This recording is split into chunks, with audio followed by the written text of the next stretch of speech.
नमस्ते बच्चों, एक बार फिर आपका स्वागत है आज के इस क्लास में। आज हम लेके आए हैं आपके लिए कक्षा 10 के अध्याय 3 का प्रश्नावली 3 का ए है। प्रश्न संख्या हमारा 9 है। 8 तक के सवाल को हमने अपने पिछले कक्षा में ही किया था। आज हमारा सवाल 9 है। इसमें 4 सवाल दिया गया है जिसको बारी बारी से इसी क्लास में हम सॉल्व करेंगे। तो देखते हैं सवाल क्या है। सवाल है कि निम्नलिखित समीकरणों को हल करें। समीकरण को हल करना है और समीकरण नंबर 1 में दिया गया है 16x² - 24x बराबर 0। तो समीकरण को हल करने के लिए कहा जाता है। तो समीकरण को जब हल करना है मतलब x के मान को निकालना है कि x का मान क्या होगा। तो नंबर 1 में दिया हुआ है 16x² - 24x बराबर 0। अब x के वैल्यू को निकालना है तो कैसे निकालेंगे। तो सबसे पहले हम क्या करते हैं, कॉमन ले लेते हैं। कॉमन क्या ले सकते हैं हम, कॉमन वही ले सकते हैं जो दोनों में हो। अगर एक के पास कुछ है और दूसरे के पास नहीं है तो हम कॉमन नहीं ले सकते। कॉमन वही ले सकते हैं जो दोनों के पास हो। जैसे देखिए यहाँ 16 है और यहाँ 24 है। तो ऐसा कोई पहाड़ा है जिसमें 16 भी है और 24 भी है। तो 2 का पहाड़ा है, 4 का पहाड़ा है, 8 का पहाड़ा है जिसमें 16 भी है और 24 भी है। तो हम लेते किसको हैं, 8 को लेते हैं। 8 से कॉमन ले लेंगे तो यहाँ हो जाएगा 8। अब देखिए इसके पास 2x है और इसके पास 1x है। इसके पास 1x है तो हम 1x को बाहर ले सकते हैं। कैसे ले सकते हैं, क्योंकि इसके पास भी 1 है, इसके पास भी 1 है, इसके पास 2 है, लेकिन हम 2 नहीं ले सकते। क्यों नहीं ले सकते, क्योंकि इसके पास 2 नहीं है। जो दोनों के पास होगा वही हम कॉमन में निकालते हैं। तो x को निकाल लेते हैं कॉमन। अब देखिए यहाँ क्या बचा, 16। 8 के पहाड़े में 16 कितने बार में है, 8 के पहाड़े को 2 बार पढ़ते हैं तो क्या आता है, 16 आता है। तो यहाँ लिखेंगे 2 और यहाँ से 1x निकाला है तो 1x अभी भी यहाँ है, लिख दिए x, माइनस लिख दिए माइनस। और यहाँ देखिए 24x है। 8 के पहाड़ा में 24 कितने बार में आता है, 8 के पहाड़ा में 24 3 बार में आता है। तो लिखेंगे यहाँ 3 और x तो हम निकाल ही लिए हैं तो ये बंद हो गया बराबर 0। अब देखिए इसमें से 2 मान निकलेगा, x का 2 मान निकलेगा। कैसे, एक हम लिख सकते हैं कि 8x बराबर 0 और दूसरा क्या लिखेंगे 2x - 3 = 0। अब देखिए इसको हम क्यों लिखे, इसको नहीं भी लिखने से होता, लेकिन लिखे क्यों है, क्योंकि इसका 2 मान दिया गया है तो 2 मान हमको भी लेना है।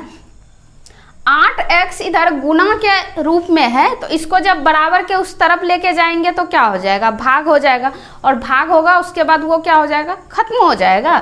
तो इसलिए हम इसको अलग लिखे हैं और इसको भी अलग लिखे हैं। अब देखिए यहाँ 8x बराबर 0 है तो हम इसको कैसे लिख सकते हैं कि x बराबर 8x इधर गुणा में है तो इधर क्या आ जाएगा, भाग के रूप में हो जाएगा, 0/8 हो जाएगा। अब इसको लिख सकते हैं कि x = 0। x का एक मान क्या आया, 0 आ गया।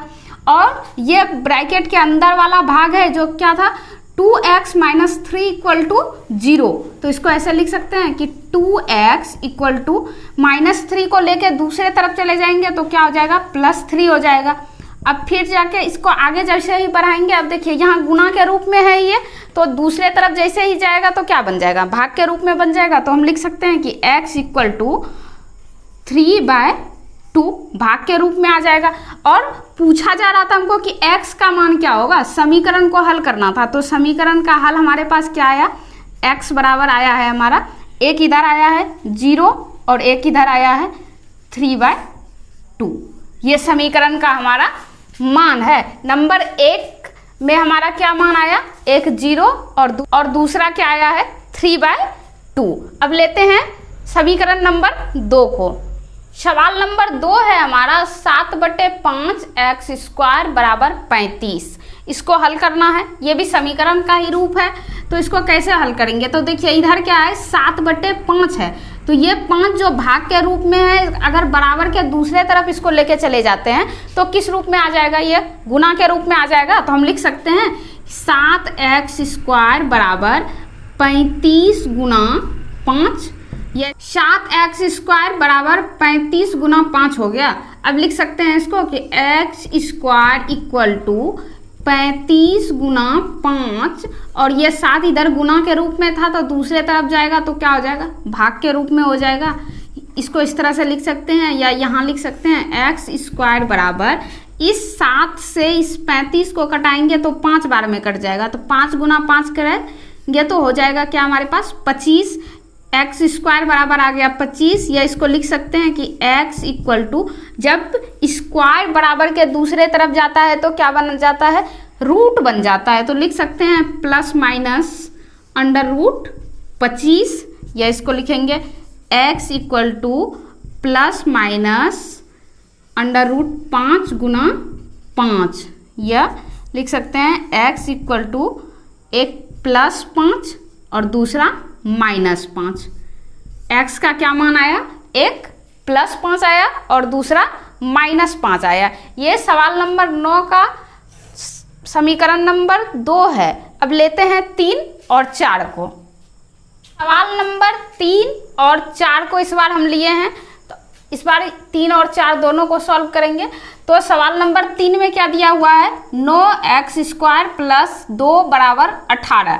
तो इसको करेंगे क्या, 9x² बराबर इस 2 को लेके दूसरे तरफ चले आएंगे तो 18, ये इधर प्लस में है तो दूसरे तरफ क्या हो जाएगा, माइनस हो जाएगा।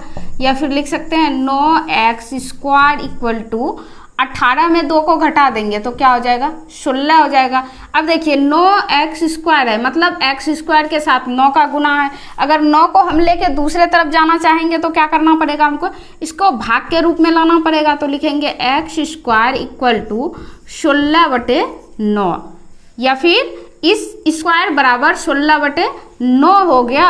अब इसको लिख सकते हैं कि x बराबर इसका स्क्वायर हटाएंगे तो क्या हो जाएगा, इधर आके ये रूट बन जाएगा, 16/9 हो गया, अंडर रूट 16/9। या इसको लिख सकते हैं कि x बराबर प्लस माइनस अंडर रूट 4 गुना 4 और नीचे हो जाएगा 3 गुना 3। अब x बराबर लिख सकते हैं प्लस माइनस, देखिए रूट के अंदर क्या होता है, अगर 2 चीज का आपस में गुना होता है तो एक क्या होता है, बाहर निकल जाता है। तो हम लिख सकते हैं 4/3, बराबर संख्या का गुना था इसलिए 4/3 को हम लोग बाहर लिख सकते हैं। x इक्वल टू आ गया प्लस माइनस 4/3, और हम इसको ऐसे लिख सकते हैं कि x इक्वल टू 4/3 या -4/3। एक मान क्या आएगा, प्लस में आ जाएगा और दूसरा मान क्या आ जाएगा, माइनस में आ जाएगा, क्योंकि हम इसके रूट को तोड़े हैं इसलिए रूट जैसे ही टूटेगा तो एक मान क्या आएगा, प्लस में आएगा और दूसरा क्या आ जाएगा, माइनस में आ जाएगा। इस तरह से हमारा सवाल नंबर 9 का तीसरा समीकरण भी हो गया। अब देखते हैं नंबर 4 को। नंबर 4 में क्या दिया हुआ है, 11x² माइनस 8 बराबर 8 माइनस 14x²। तो देखिए क्या करना पड़ेगा, x² इधर भी है, x² इधर भी है, और अचर पद इधर भी है, अचर पद इधर भी है। तो समीकरण में क्या होता है कि अचर पद के साथ ही क्रिया करेगा, स्क्वायर वाला पद स्क्वायर वाला पद के साथ ही क्रिया करता है, रूट वाला पद रूट वाले पद के साथ ही क्रिया करता है। तो क्या करना पड़ेगा, हमको पहले जो जिस पद में है उसको उस तरफ लेके आना पड़ेगा। तो देखिए यहाँ है 11x², अब इसको इधर लेके आ जाते हैं, यहाँ माइनस में है ये तो इधर आके क्या बन जाएगा, प्लस 14x² बराबर यहाँ 8 है। अब इस 8 को लेके उस तरफ जाएंगे तो यहाँ माइनस में है तो इधर क्या हो जाएगा, प्लस 8 हो जाएगा। या फिर लिख सकते हैं कि 11x² प्लस 14x² को जोड़ के लिख देंगे 5 और ये हो गया 2x², 25x², और इधर इन दोनों को जोड़ेंगे तो क्या हो जाएगा, 8 8 16। अब देखिए क्या है, इधर x² में 25 का गुना हो रहा है तो x का मान हमको निकालना है तो क्या करना पड़ेगा, इस 25 को लेके दूसरे तरफ जाना पड़ेगा, और जैसे ही इस 25 को बराबर के उस तरफ ले जाएंगे तो ये क्या करेगा, अभी ये गुना के रूप में है, उधर जाके वो अपने आप को भाग के रूप में ले आएगा। तो लिखेंगे x² बराबर 16/25, या इसका रूट वाइड जैसे ही तोड़ेंगे तो इधर क्या बन जाएगा, रूट बन जाएगा। तो लिखेंगे x बराबर प्लस माइनस अंडर रूट 16/25, या इसको लिख सकते हैं कि x बराबर प्लस माइनस अंडर रूट 4 गुना 4 16 हो जाता है और 5 गुना 5 25 हो जाता है। तो x बराबर हम लोग लिख सकते हैं प्लस माइनस 4/5। इसका मान क्या हो जाएगा? Plus minus 4/5। या इसको फिर दूसरे तरफ लिखेंगे तो ऐसे लिख सकते हैं कि x बराबर माइनस 4/5 और दूसरा 4/5। एक प्लस में मान हो जाएगा और एक मान माइनस में हो जाएगा। इस तरह से हमारा नंबर 4 भी बनकर कंप्लीट हो गया और मुझे उम्मीद है कि ये सवाल नंबर 9 को आप अच्छे तरह से समझे होंगे। ये समीकरण को हल करना था, इसमें 4 सवाल दिया गया था, हम चारों को इसी क्लास में सॉल्व किए हैं। ये आपको अच्छे तरह से समझ में भी आएगा। इस तरह के और भी क्लास को देखने के लिए आप हमारे साथ बने रहिए। इसी के साथ लेते हैं विदा, मिलते हैं अगले क्लास में, तब तक के लिए गुड बाय।